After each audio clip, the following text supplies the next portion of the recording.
Well, good evening and welcome to the Oak Point Nature Preserve in Plano, Texas. I'm out here filming some new clips for part 2 of the field testing of the NITECORE EDC37. Now, I've already filmed a couple of usage clips out at the Arbor Hills Nature Preserve.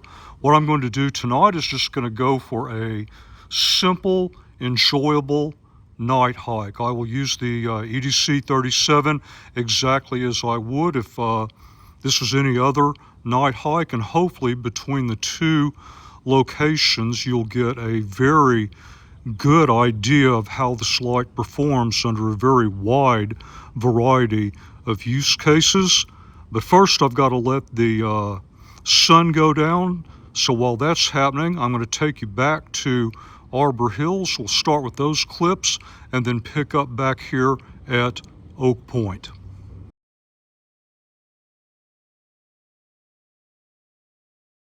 First practical exercise of the evening, close quarter search here at the playground in ultra low, which quite honestly is better than I thought it would be, but you might need a little more punch getting right out in here. So let's go up one into low, and I think this has got it going on right here. In fact, let me go out here and look at even longer levels. Yeah, if they dropped something like a plush toy that would sit up off the ground looking past the swing set into the other play area, yeah, I could pick that up, no problem. Let's see how it fills these darker areas. Yeah, I could totally live with this.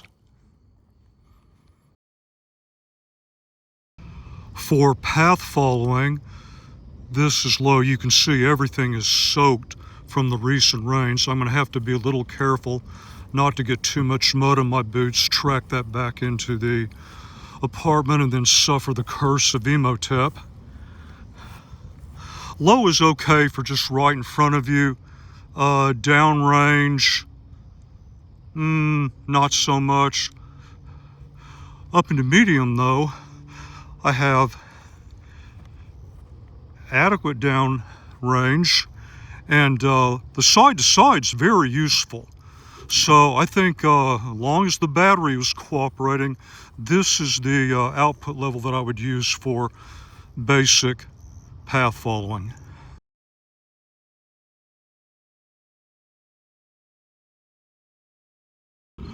So I'm starting at this edge of the lake, ultra low. I might use this just to scan around, make sure there's no snakes out sunning before I sit down. There we go up into low.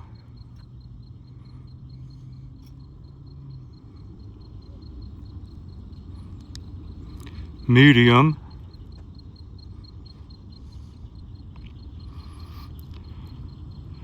Really hard to tell as you get across the lake. High. And I can do basic detection easily 100, 150 yards, although we're definitely attracting all the flying menaces.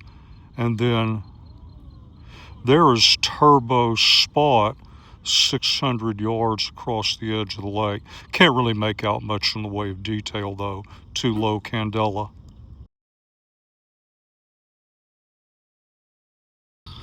All right, I've just come to the other end of the lake. That last Turbo Spot was a partial.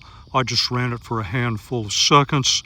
Now, I know you want to see this, and I have lit this specific area up with a number of lights in the past, so let's just get it out of the way, get my headlamp off, and what everyone came to see, Turbo Flood. I'm going to run a full interval. Actually, not half bad for just getting some very quick. Okay, there's the step down, and I'm going to let back off. Very quick terrain intel. The bugs certainly love it. All right, well, I'm going to let the light cool down again, and we'll go run some more tests. So most of the time when I'm out night hiking in an environment like this, well, this is what it looks like. This is the high red output from my headlamp. So what will typically happen is I'll see something off to the side, maybe pick up a little eye shine. Most of the time I can recognize if it's a rabbit and just ignore it. So what I want to do is see how well this 37 at the low end complements this red headlamp output, because I don't want to mess around with my headlamp if I've already got the light in my hand. So there's low. Okay, that's clearly a piece of trash. And boy, for just on and off the trail, I wouldn't want any more than that. There's medium. And not only does that give me more downrange, the peripheral is substantially better. So man, I could just probably leave this thing in medium and lock it for the night and just occasionally go to high. Well, let's see if that actually pans out.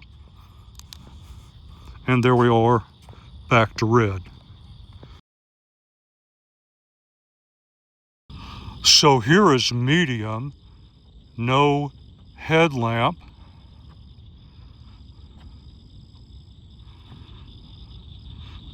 And I might hear something out here, look around, go up into high, but once I get up into high, I can really see that I'm pretty much blocked off by all that growth.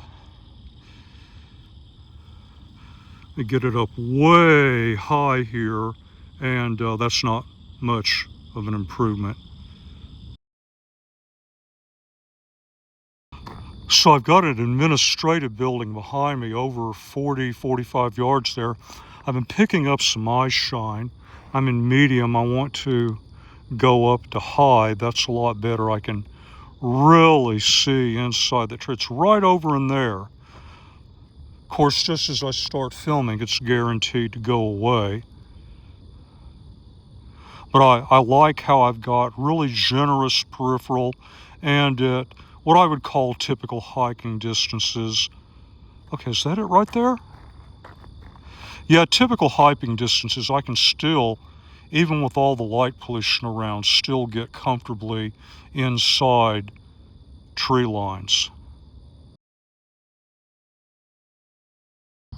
So I'm headed to the truck. Only light I have working for me is in the parking lot. Thought I saw something moving under the truck. So got the 37 in medium.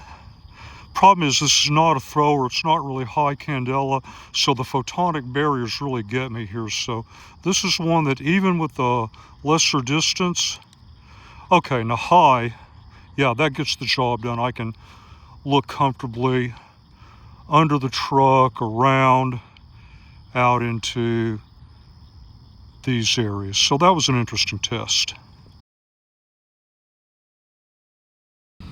So the other tests I've run have been out in pretty much wide open, bright areas. I'm going to close in an area that is more enclosed. This is a bridge. I've often got some good wildlife views in the past. Ultra low, low,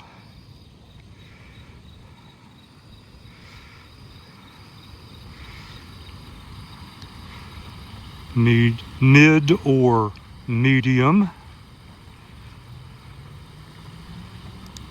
and then high. So you get in this type of environment, you kind of get the best of both worlds. It's dark enough that I can really make out detail at distance, but unlike a thrower, I don't have to constantly move side to side to get good peripheral information. So let me move over to the other side and we'll kind of wrap this up for the night. I hope all the different views gave you a good idea of the capability of the light.